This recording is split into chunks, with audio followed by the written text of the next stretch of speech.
This is the ultimate question that I always wrestle with myself. Does being in the military turn you into someone with this great sense of humour, or does the military attract people that already have this predisposition? I think it's probably a bit of both. I think people that are a bit more lighthearted and whatever will be attracted to positions like that.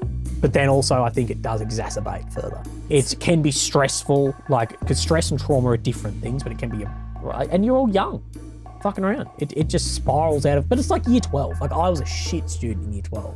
But me and the boys were exactly like sort of the army guys. You're just like in that environment. I've always called the army is just a footy trip with guns. Yeah.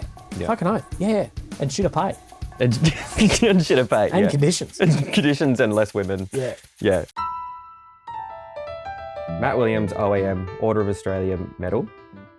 Thank you for coming down to the podcast. How does it feel to have letters after your name? Is it something you pull up on people? Is it something that, have you ever used it for a fun way? It feels a lot like having pronouns in my bio. You think it's cool until you realise no one gives a fuck. I am Matt Williams, OAM, he, they, them. Yeah. I don't know how they work, actually. Have you ever used it to get something fun? No. When you get awarded it, where do you go? How does that work? I went down to like the government house here, and it was during COVID, so it was meant to be like the Governor General, but I have no idea who else it was. I don't know who the fuck it was, and I was just there with the CSM, the OC, just hanging out in polys, just like we're here. Yeah, we were like lost too, and people are like, oh, we're in a government. Like the other people getting awarded them are like, oh, those guys in uniform, they'll know what's going on, and we're like, no, we don't know either. Wow, we're just hanging out. 100%. The purpose of this podcast is, I've got this theory, I was speaking about it earlier, that I think soldiers, first responders, anyone that has a front line to sort of like trauma, sadness, pain, a tough time, are the funniest people in the world. Okay, have you thought about Monash University in Melbourne? No. There's a lot of trauma. A lot of trauma response there, a lot of blue hair. I wouldn't do a gig there in that. They would be the worst crowd in the world. You might do what? I attract a lot of first responders to my shows. If I ever find like because you're just bombing. They're like, this guy's going to die. They're like, we want to see this go down. Shit, he needs resuscitation. My favorite thing is like a nurse, like a 45-year-old lady nurse who's worked in like emergency. My favorite thing is a 45-year-old nurse. I always ask them like, what's it? I'm on stage. I go, oh, you're a nurse. What's the craziest thing you found in someone's bum? Yeah. And they jump over each other to be like, my butt story, my butt story. Dude. The last gig I did, ED nurse in there, she's like, this guy had a Buzz Lightyear toy. Which end? Of which? Feet or head? It'd have to be head. I don't know. Which way would you take it? Well, it depends, because if you're going up your ass and you get the arms in, it might, but if the arms are down like this, when you try and pull it out, they might go out and it's like those arrows that people used to shoot that get stuck in you. Yeah. So you might actually be better reversing it in, coming out arms down. When you're a comedian and you get given that on stage, you're just like, thank the comedy gods. Oh, and yeah. You're just like, fucking oath. Well, I'm like, what? Did it give him a Woody? Boom, boom, boom. We're off here. It's such a good time. You spent how many years in the military? 6.5. How did you find it? Did you like it? Yeah, I miss parts of it. I don't miss all of it. I miss the boys. I miss everyone. I miss being part of something so large that seems like, you're sort of part of a group.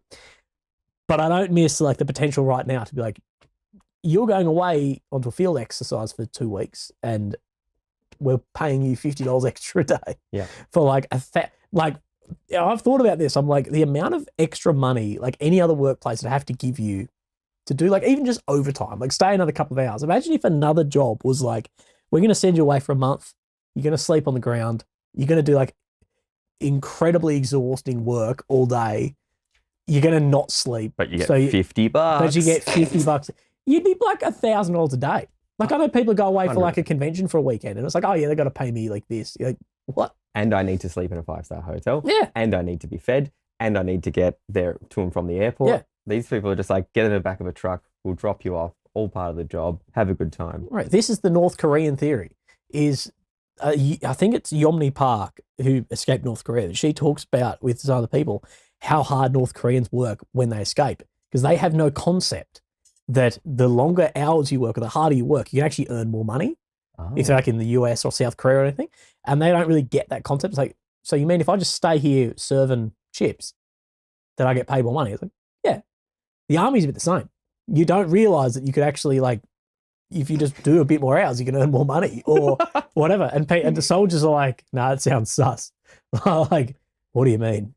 But I do miss it. As time moves on, you don't remember the bad stuff anymore. You just remember the fun stuff, right? So you get this nostalgic effect where you look back and you think it's all roses. Nah, there's still bits that suck. Like, Hamish and Andy talked about this, but they're like, it's like school camp. There's things you look back on. At the camp sucked, but you look back on it and you're like, oh, it was actually pretty good. Then they went across the fucking, like, roaring forwards across Tasmania on like an old ship. And they were talking about, we look back on that years and like, no, that still sucked. I look back on things now, it's been a decade, and I'm like, nah, that's still bullshit. Like, my back still hurts from this. Yeah. Sleeping in the rain never gets fun. Although I was doing chemo a couple of years back and I heard the rain start falling on the roof of the hospital and I knew the boys were at field. And I text mum and be like, suck shit. Must suck to be you. Yeah, your life sucks more than mine right now. Like, it's air-conned in here. I'm getting fed lunch. Some of the best times I ever had was on sentry duty, on a bush exercise where you don't know why you're there. You're not really sure what the mission is. It's pissing down with rain and you got to sit next to another guy. You got 2.5 hours. All right, let's go for it. And the conversations on that are probably some of the fondest things I ever look back on. Yeah. We used to work with a guy who in 2RER, he was like an amazing drawer, right? So he would, in another life, could have had a job where someone committed a crime. You could go, he looks like this, and you'd just be like amazing. Yeah. But he decided to dedicate that skill instead to be, he'd be like, oi, tell us the best vagina you've seen. Oh, yeah. And we're like, what? And like, he'd sit on picket and you're like, yeah, but what? And he'd ask you questions, but what was the labia like here or that? I couldn't describe that. And he would turn it around and you're like, dude, that's my first girlfriend. Like, Jesus Christ. He was a superstar. How real does it need to be before it's like really creepy? I've told civilians this story and they don't find it interesting, funny whatsoever. They're like, oh, he's probably... Yeah, because they have a normal trauma response. Exactly. They're right. normal people. They're like just members of society. When did you go to Afghanistan? 17. 2017? Yeah. How long was your trip? Like 8.5 months-ish. How did you feel about going there before it happened? Oh, I wanted to go. Like, I was like, let's do this. Like, that's why I joined up. Civilians don't understand. Yeah. Like, if they hear that you've been overseas, they're like, oh, I'm so sorry that happened to you. You don't get it. I bought a house. We are pumped. Dude, the amount of houses the Taliban has bought young diggers in Australia is fucking amazing. Like, if the Taliban ran to be like either members of like transport community for fucking buying diggers Holden specialty vehicles like HSVs, Commodores, or for diggers buying houses, they've done more than all the marketing shit. It's like diggers will go to Afghan, tax-free money, come back, buy a V8 or buy a house, depending each way, and it's fucking... Are you alleging that the Taliban is actually maybe a government stimulus package? I'm not alleging it. It basically was. Yeah, the whole next generation of soldiers is just going to buy, well, not Holdens, Mustangs from the Iranians. Beautiful. Yeah. It's a beautiful system. Yeah, it's hard. It's hard. It's hard to hate them. It's like, well, yeah, okay, there was this and that, but I got a long way ahead at 20 years old to be, over there. Your trip, you're in base. What is the base like? How does it feel? Is it as grubby as everyone says? Is it exactly what you think? It's not like it would have been back in the day on the boys on the fobs. It wasn't like that. We're on Camp Karga. So I think it was 70 meters by maybe 50 meters, like camp. So it wasn't very big. How many people?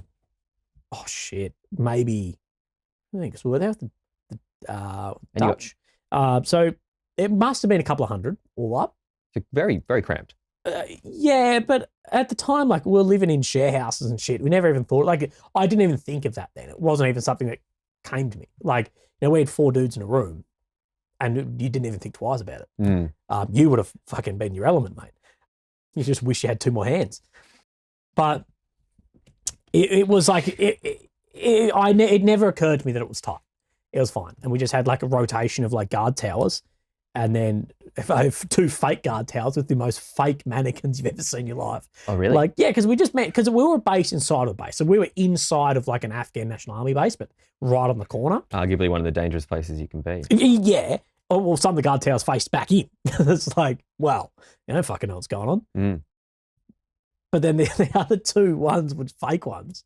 And it's just like, bro, no one is like, this is not fooling anyone. It looks like a scarecrow with like a cutout 2D AK just like at them, just standing there. It's like, bro, like I'm not saying the education in some of the villages that the Taliban guys recruited from was great, but then that's not getting past. Like, what are you guys doing for fun in between? Obviously, you're working a lot. You're a Bushmaster driver? Bushmaster crew commander. So You'd be busy. It depends. Like, because the thing is, too, you lose concept of, like, when you have a busy day, it's typically because you're trying to cram your work between 9 and 5. So you're trying to get 12 hours of work done in that period.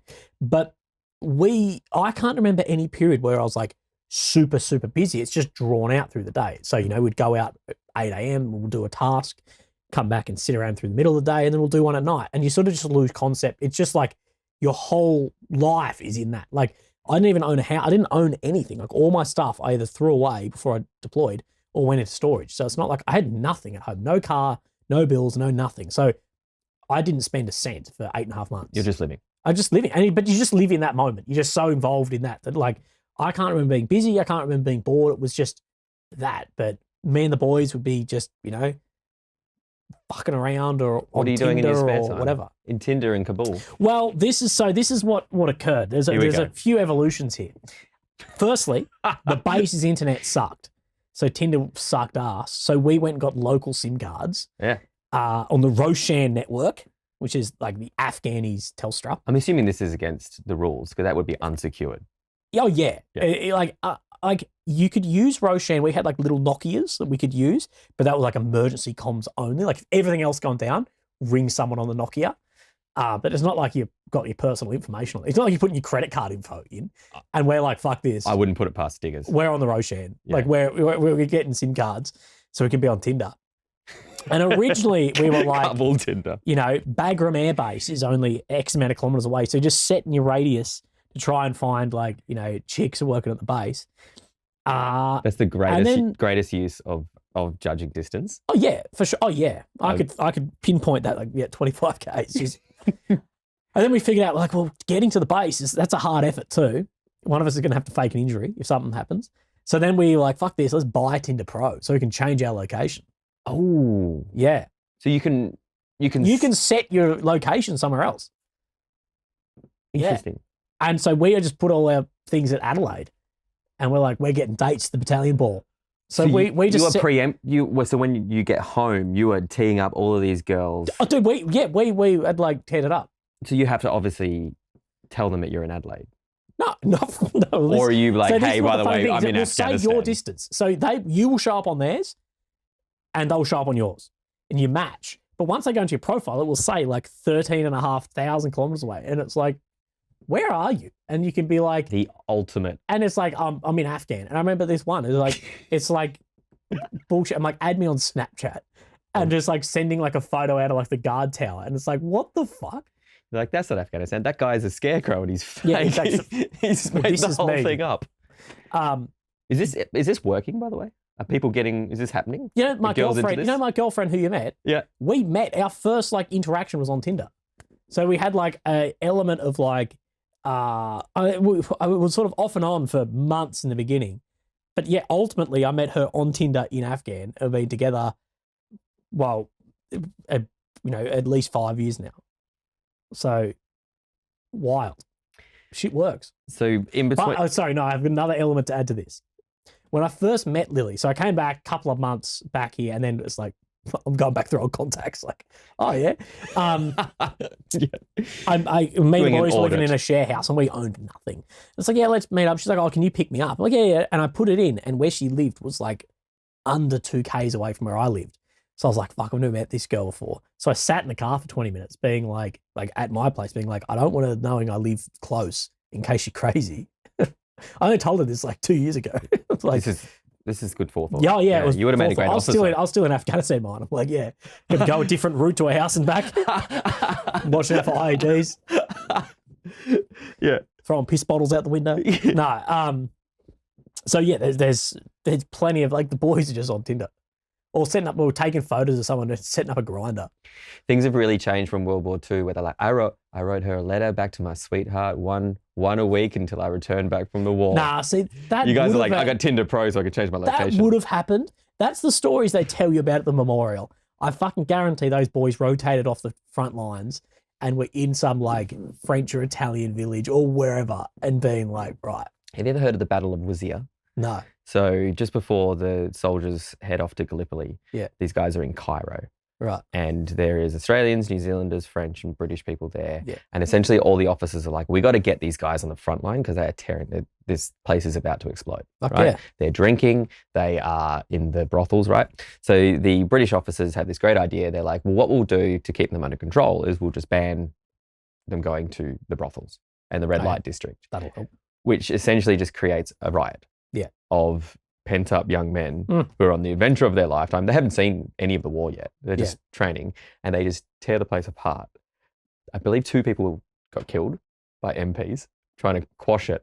And it's actually the most kills the MPs have ever had. Right? Yeah.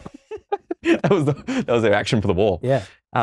They doctored some of the death certificates to change the dates to when like the first landings happened in Gallipoli. So yeah. So somewhere in Australia, there's great-great-grandfather on the wall. He died on the first dawn of the Gallipoli campaign, and he was just drunk having a riot in Cairo. If anything, he actually died more of a hero. Everyone there is heroes, but that boy, he died. He died for goals we still stand by. And the Battle of Brisbane. Yeah, you heard about this one? Battle of Brisbane, more like it. Nice. Americans are here. They're about to go into the Pacific. The place is just full of Yanks, and they're getting paid more. They look better because the Australian uniforms are just come off the farm. These guys are they're Yanks. Yeah. All the girls are just going for them. Not the best looking uniforms in the war. Who's got the best thing? Definitely the Germans. Yeah, it's got a designer brand. Didn't do them any favors in the end. But uniform's still iconic. Beaten by the worst uniforms in the war, the Soviets.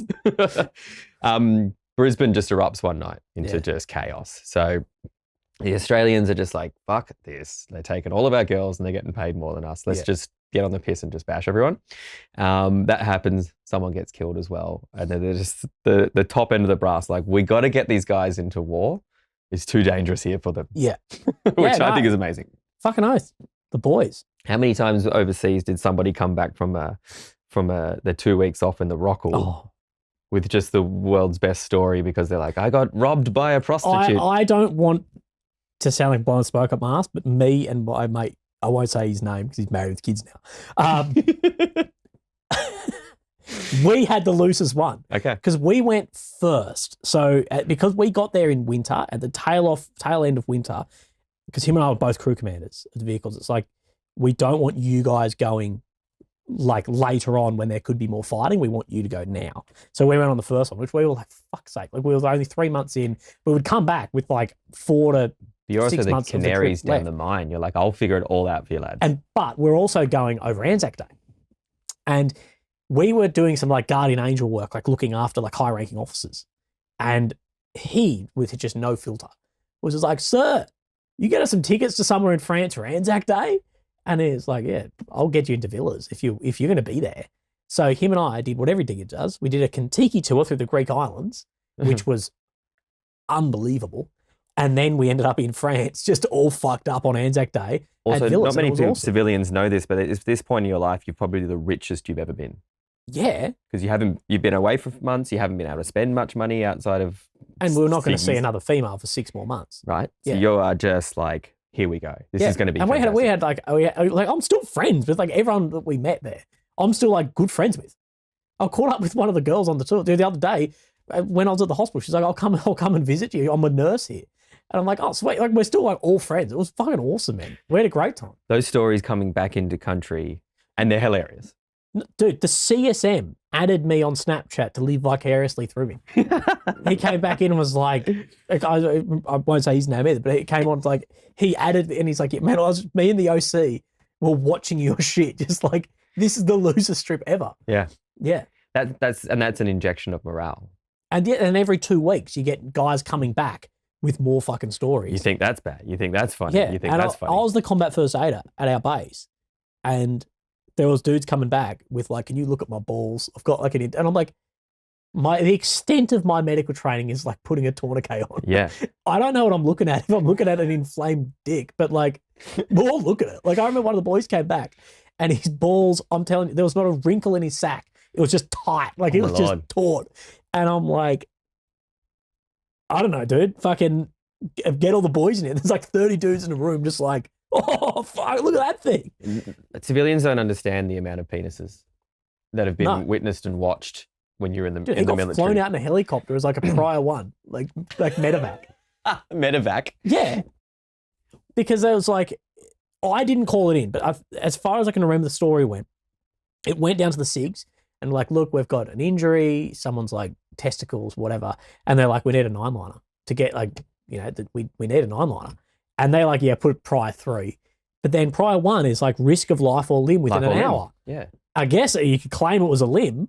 It was big enough. It is an extremity, yeah. At this point, it fucking was. And then, yeah, ended up, as far as I can recall, yeah, it was like upgraded prior 1. Next thing is the Black Hawk coming in with fucking Apaches. Pick him up, get him, like, what's wrong with you? It's like, he's got a huge ball sack. Oh, he needs to see a doctor. The Americans And that's like the love medical handover, and it's awesome. Have you ever told these stories to civilians? Yeah, yeah. Because I got out of the military and I've got a list of these sort of stories too. Like, his penis was like this and X, Y, and Z. And they look at me like I'm feral. That's why I went straight out of being a soldier to being a chef. I was like, I need to find some other crazy people. You know, so I walked into a kitchen and I could just speak this way and it was okay. But I have had a few beers and said this to just regular old corporate workers. They don't get it. They don't even think it's funny. See, if anything, I think that's homophobic. You should call them out and be like, you have a problem with penises? Get HR in it. We had a dude with, and everyone from 7 will know exactly who this is because it's like, it's mythical. Like, he's been out for like 5 years, but if you walked into 7 right now and said, do you know about, they'd be like, yeah, the guy with the huge knob. He had a cock that big. I'm dead serious. Oh, that sounds like bullshit. Also, you're doing this. He could put his cock, fucking oath. He could put his cock down a 40 mil, soft, and touch the firing pin. You could crack the 40 mil on the old F-88. It's a 40 millimeter grenade launcher. The end of his cock is touching the firing pin. Really? And I didn't believe this until I saw it. One of my mates, we're like, mate, you're gonna have to show us. It was, you have to. It was scary, bro. It looked like a Subway. It was fucked. One of the boys, one of my best mates, this was at the end of PT, he showed us, so it's like 8 a.m, stands up, just walks to the car park and drove home. Like, what's wrong with you? He's like, I can't be in the dating pool knowing that is out there somewhere. Wow. I'm retiring. I'm out. Yeah, like, fucking unbelievable, dude. This is the ultimate question that I always wrestle with myself. Does being in the military turn you into someone with this great sense of humor, or does the military attract people that already have this predisposition? Correlation, causation, hey? I think it's probably a bit of both. I think people that are a bit more lighthearted and whatever will be attracted to positions like that. But then also I think it does exacerbate further. You know, being exposed to, it's not really, I think a lot of it is put down to like a trauma response, but the amount of trauma most guys in the military go through is actually not that much. It's more so just you're in a very like environment that's, you know, very testosterone driven. Intense. It can be stressful, like, because stress and trauma are different things, but it can be, right? And you're all young, fucking around. It just spirals out of, but it's like year 12. Like, I was a shit student in year 12, but me and the boys were exactly like sort of the army guys. You're just like in that environment. I've always called the army is just a footy trip with guns. Yeah. Fucking oath. Yeah. And shit a pay. And shit a pay. And conditions. Conditions and less women. Yeah. Yeah, it's not at all. I want to talk about it. Show me your head. Oh, yeah. How fresh off brain? You call that a brain surgery? Brain surgery. Fucking, I hope they're working on the brain. I hope my skull. Looks good, by the way. No, she's done a fucking great job on the skull. I thought I'd match like you on the haircut. Fucking oath. Here, actually. I had to do this. I was doing a small extra position on a movie where we had to play American soldiers. I thought you were say kid with leukemia. You were just in there all fucked up. And I never wanted to do acting, and this lady said, do you want to do this acting thing? And I said, I'm not smart enough to be an actor. And she said, oh, you're playing an American soldier. I said, I'll start Monday. That's easy done. They open you up, obviously. Yeah. Open you right up. Yeah. Oh, yeah. Open me right up. Open skull. Infantry Replace the soldier, skull. they wouldn't have, did they find anything? Or No. would it completely Fuck, empty? they're like, oh shit, you've got to leave it in there. It's the only thing. There's 2 monkeys in there with a With a fucking cog. Yeah. when was your first brain? When was your first? I can't even believe I'm saying this. When was your first brain surgery? Oh shit. 20. Fuck, did I get back?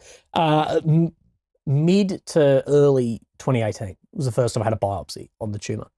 So 6 years ago. What does a biopsy entail? Taking a little bit of your brain? Yeah. So the first one was a lot more minor than this one.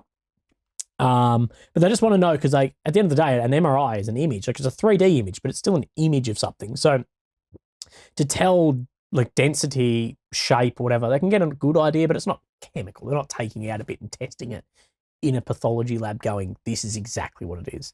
So they do prefer if you can withgo the the trauma of a surgery, they like to take some out. Of course, brain surgery comes with a lot of other risks that typical surgery doesn't come with. I can imagine. As soon as you've got a fucking Makita drill through someone's skull, there's a bit of concern. They basically just use like a Makita drill with one of those like circle bits on it. Less of a surgery, more of a renovation. Yeah, fucking oath. So yeah, I had that in 2018, and then I had this one recently. They just had to take multiple points. So they had to go in. They literally, she said, we just use screwdrivers to take off the other plate. Interesting. And then we just burr out a bigger hole again. Yeah. We took out in multiple points this time, and then we just put a titanium plate back over it. You're trying to tell me your head's got a glory hole. Basically, you can fuck it. Yeah. I don't know how big the hole is, but you might just be working one side. Old mate with a 40 mil. Yeah. Probably not getting in there. No, fuck no. Yeah. He's down at like spinal cord. You go from the height of your military career. You get a headache. The soaring heights. The soaring heights. The soaring heights of a digger in 7. You're fresh off a overseas deployment. Yeah. Right? That is soaring heights. You are not new. Yeah. You are in charge of things and people, right? Yeah. You start getting headaches. You start saying, I don't know if these headaches aren't normal. You go get it checked out. This all happens quite rapidly. Yeah. All of a sudden, they've drilled your head. Yeah. Which not many people get to say. Exactly. You got to wait 5 weeks to get that result back. Yeah. How does that feel like? That was horrible. That was the worst time. Because I'm imagining that it's not like ripping a Band-Aid off. Like when that's all happening, you're like, okay, this is, by week 3, you're over it. Yeah. Well, this is the problem, is the scope of brain tumors goes from like literally 0 to 100. Like you can have benign tumors that sit there and it's like, people die of natural causes at their 90 and they discover like, oh shit, they had a tumor. No problem. And then it goes through to, this will kill you in a month. Like it's just completely, and everything in between of like, this will affect your speech. This will affect this. And people are like, well, this part of your brain controls your fucking heart and lungs. So it'll eventually stop that. Like it's all of this bullshit. So you're like, it's somewhere in this realm. And you're like, I don't want to know that for 5 or 6 weeks. So, and I was younger, like I was 22 probably. Sorry, pardon the which is pun, crazy. but what's going through your head? Fucking not much. 9 mil? No, but yeah, man, it was like a really just shitty, hard, like limbo period. The people around you get around you they make fun of it? Yeah. How quick they does it take No, them it to was- go from like, I'm sorry to here's No, a joke? there was no I'm sorry, period. So I didn't know. This is going to sound fucking retarded. Yeah. But when I was 22, I didn't know what an oncologist was. Yep. Anyone who doesn't know, it's like a cancer chemotherapy doctor. That's what they do. I didn't know what oncology even was. So I walked into this like doctor's office and I'm like Googling like, what is an oncologist? I'm like, oh, fuck. But that day was also my birthday. So it was March 10th was when I first saw the oncologist. He and the boys- delivered the news. Basically delivered the news. So I got like referred from the neurosurgeon to the oncologist, being like, now you need this guy for chemo. And the boys who were having a surprise party that night just changed from Willie's birthday to Willie's death party. So I get home, they've listed all my shampoo and stuff on Gumtree, like selling it on Marketplace. Yeah. And they fucking had a death party for me. And there was like no period of sympathy like at all, but it was awesome.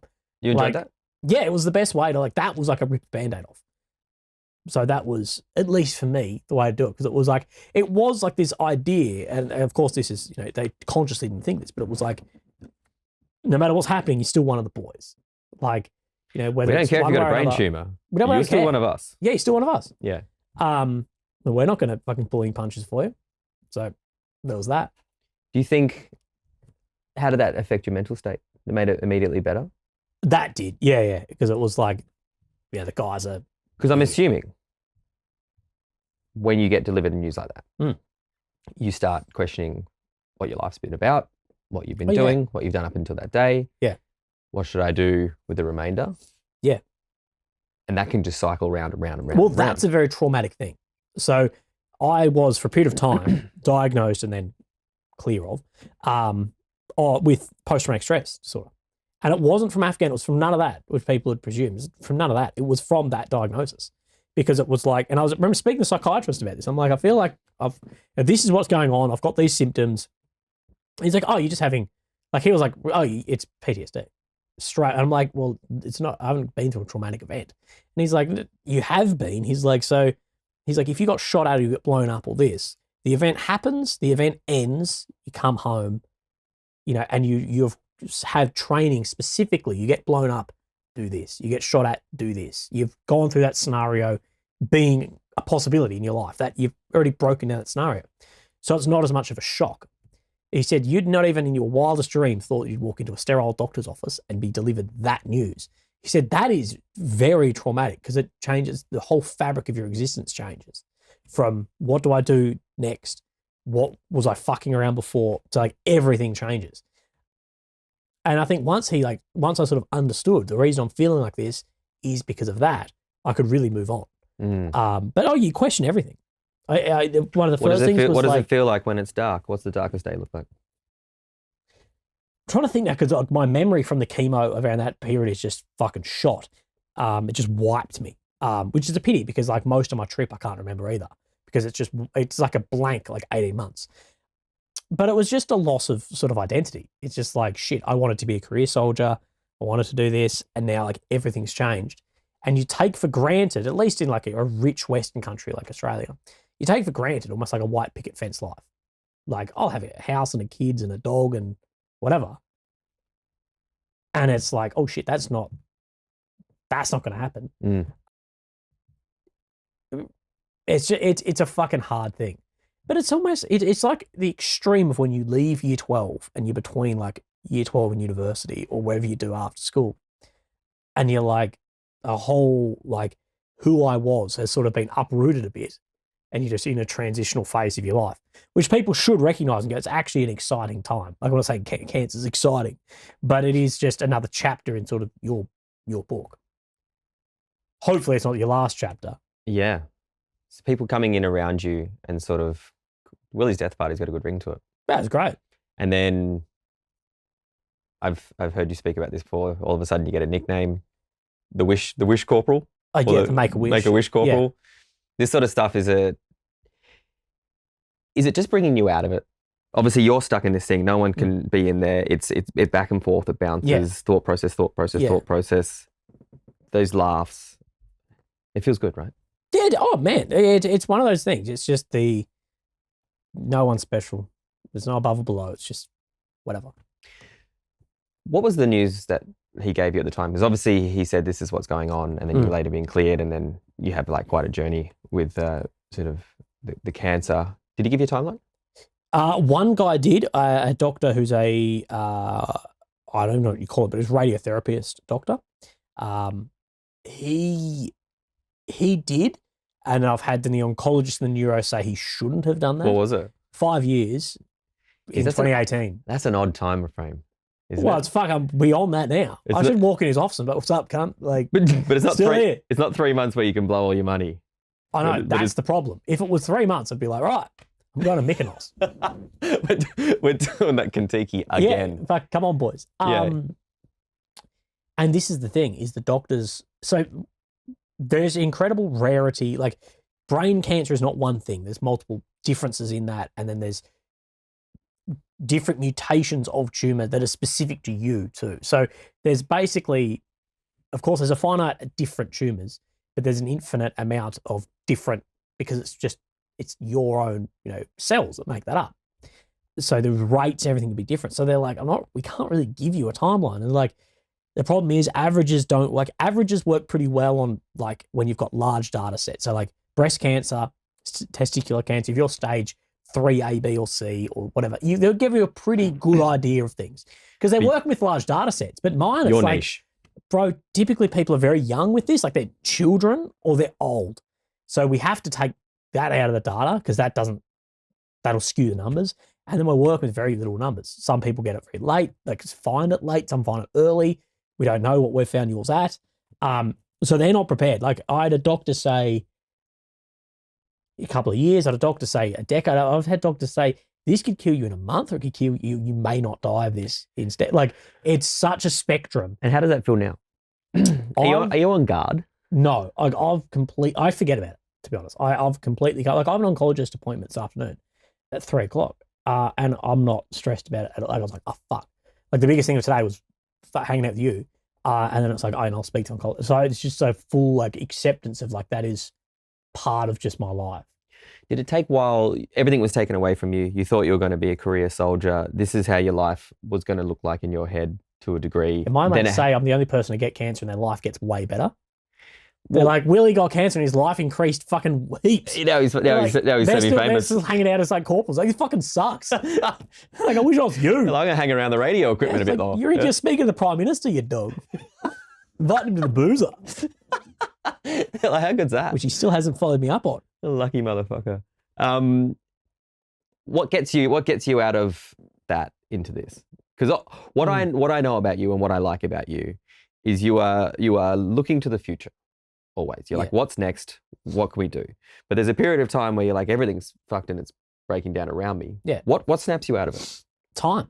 Like, this is the thing, it's just time. Like, the whole, like, I feel like shit and this and that.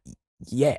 And you just got to give it time. Like, there's no miracle cure of, like, you know, little things like, you know, get out of bed, get some fucking sunlight, you know, try and have a bit of purpose back or a bit of whatever, but give it time. I think there's so many people. I'm like, you know, I'd be like, how long have you been dealing with this?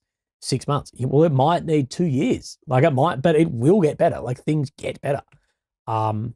You know, fuck, if you 3 weeks ago, if you spoke to me and said, like, after that surgery, because anytime they open up your brain, you've got swelling in your brain, so your brain's a bit fucked and weird. It's like a virus in a computer a bit. Like, I was struggling to send Facebook messages because there's like the emoji thing next to the button, and my like 0 of my thumb was out because of the swelling in my brain. Oh. So I kept hitting the wrong. I'm like, how the fuck do I send a message? So you just got heaps of emojis. So you just immediately turned into your dad. You just struggle shit. And if you said in 3 weeks, you know, sit here and have a conversation and be basically fine. Yeah. I would have been like, no. And it's just like that. And mental health injuries, if I'll say, is the same as any physical injury per se. It takes time to fix. And sometimes it takes a lot. I have a fucking minor fracture in my elbow that's hurt me for like a fucking whole year. It just takes time to get better. And it doesn't matter. Like the skull operation I had, which is very major, got quickly in a couple of weeks, got better quickly in a couple of weeks. This was very minor and still fucking hurts. So there is this like realm too of like the time frame to fix doesn't have to equal like the emotional like trauma an event had. Like there are events in my life, I can't think of an example, where I've like done something silly and that affects me more now than the diagnosis of the tumor. I'm like, I feel you, brother. Fuck, I shouldn't have said that in year 12. Like, damn it. I'm like 10 years on. I'm like, I don't care about the oncologist. You've gone on to make a successful YouTube channel. How many views you had? 40 mil? I don't know. It's in the tens of millions. Yeah. Tens of millions. You've created a huge people that admire and follow you. You've gone on to be... It's all dudes, though. Yeah. But just, I'm with you. Shout out to the fellas. Yeah. You go on to become an independent journalist, is that the right word? Yeah, I guess so. Reporter journalist. You've gone to the Ukraine, you've seen the war up front, you've seen death, you've seen bodies, you go to Gaza, you go to these... You are living a life now that is quite honestly Make amazing, my deployments, mate. Right? I'm the most deployed man in the Australian Forces. Do you think a part of that, are you trying to fit a lot in? There's definitely an element of trying to like, you know, do more with my time. Absolutely there is. But it's also, you know, a bit of a loss of, you know, identity in the military. I still wanted to do that stuff. And I can still be sort of involved in some of that in a way and use some of that knowledge there. But yeah, there's definitely an element of like trying to fit more into time than I can. And I'm probably a little bit more willing to take some risk in other areas than other people will too. And even like, say, financial risk. Of I'm going to spend, you know, 10 grand, go to Ukraine. Now, I'm not saying that Like that worked out for me, but there were other people it may not have worked out for. I was very lucky. By lucky, people incredibly unlucky because the war happened when I was there. But at the same time, it's like I'm sort of willing to make that risk because it's like, well, I'm spending a lot of money, but at the same I don't have that long. So there's been a bit of a blessing and a curse there. Does it make you feel secure knowing that there's no security in it all? Yeah. Yeah. Yeah. There's this element too that I'm like, I'm fucked anyway. Like, yeah, try and pay me off FSB. Fucking fuck off. Like, you know, what are you going to do? What's left to do? I don't know. I'll be reactive to things. So if there's a war starts, I'll go. What would be perfect? I don't want this to happen because I don't want people to die. Best case scenario for me. Well, business fucking booming, man. There's wars everywhere. Yeah. But business is booming. It'd be great for like a coalition effort again somewhere. Yeah. Because I'd just be like, oh, yeah, I'm coming. I'm back with the boys. Yeah. Like a dork in my blue body armor. I feel that way. I'm heading over to Middle East, as I said, to do that comedy thing. I didn't get what I wanted out of the military either. Yeah. And then I went on and somehow I got it with comedy. Yeah. Which is, you can't draw a line between those two things. No. When I go to the Middle East to, entertain the troops, that's going to be that loop closed for me. And then I'm going to have to figure out what's next. How do you find out what you want to do with your life? Oh, I still have no fucking idea. I just do what makes me happy. And I enjoy working. Like I work 7 days a week at the moment. And I enjoy that. I enjoy connecting with people. There is, to quote the modern Gandhi, Andrew Tate, he says something that is very true amongst all his other shit. He says there is nothing more fun than sitting around talking shit with your mates. And in this, he's discussing like he's been on private jets and he's been on super yachts and he's been with supermodels. There is nothing more fun than talking shit with your boys. Nothing is better. Like if I were to go on a super yacht, I'd want to be with my boys sitting on the deck talking shit. And that's what I'd be enjoying. And there's a huge element that you miss from the army of that. And I like connecting with people. So like when I was in Turkey and Syria for the earthquakes, talking to people, even if they don't speak the language well and you don't share much communication, just being there, body language, all this. I love that. That's what I want to do. I want to connect with people. And that's why, my most successful work has been interviews by a mile. Like some of my interviews have over 1 million views. I just enjoy talking shit with people. My best time in Israel was I was filming and these guys came up who were full sussing me out because they're like, what the fuck is this dude doing here? There's a ginger in the desert. Well, one of the other problems is I don't look exactly like media because my body armor's not set up fucked and my helmet's on the right way. Yeah, so you kind of look at a military element. That's the problem. Is guys look at me and they're like, his helmet fits, his body armor fits, he's got tourniquets on. Like, it's not just a fucking shit fight. Yeah. And it can be a bit sus. And these Israeli dudes was full sussing me out. And I sort of, I was ex-army and this and that and whatever. They came back like an hour later. They're like, we're having beers.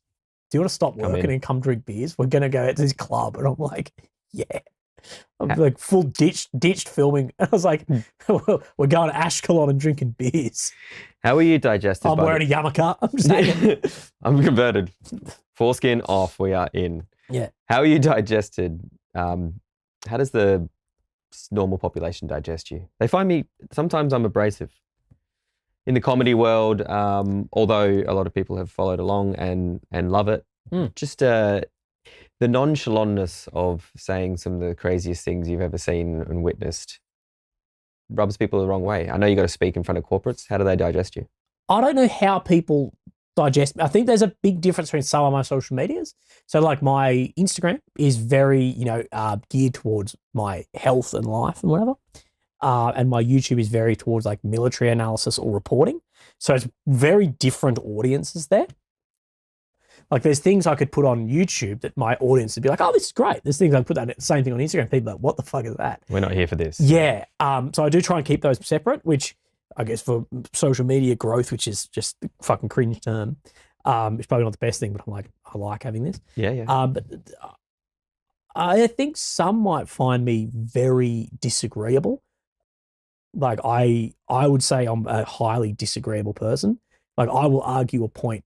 I enjoy debate. Like I enjoy being like, even if I know my side's wrong, I'm like, fuck this, I'm in.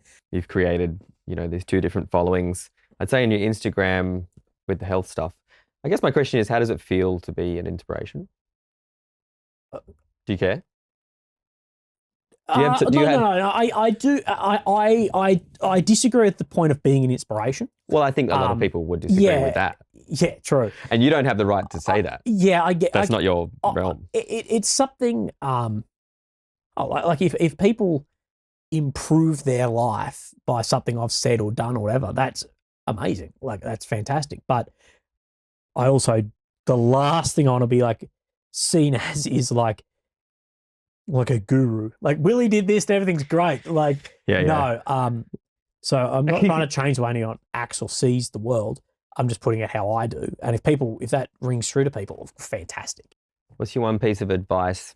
You're a first responder, you're in the military, you've got a cooked backstory, you've got the devil on your shoulder, always telling you the thing to do. You're in a social situation. How do you avoid being the social hand grenade?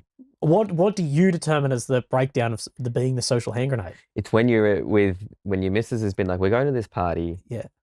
Behave yourself. My girlfriend's biggest thing is like, please don't get on the piss and make all these friends and fuck around. Like the amount of times we have no more time for more friends. Bro, I've gone to like work functions with her and she's gone home and I've gone out with her work friends. Like she's like, I need to go to bed. I'm done. I'm like, I'm staying with these people. All right, babe. I'll see you in the morning. Yeah. So social hand grenade, not getting pissed, like because that's probably the big one. Don't drink like a digger. I don't drink anymore. Like I barely ever drink. But when I do, I go fucking ham. That's the problem.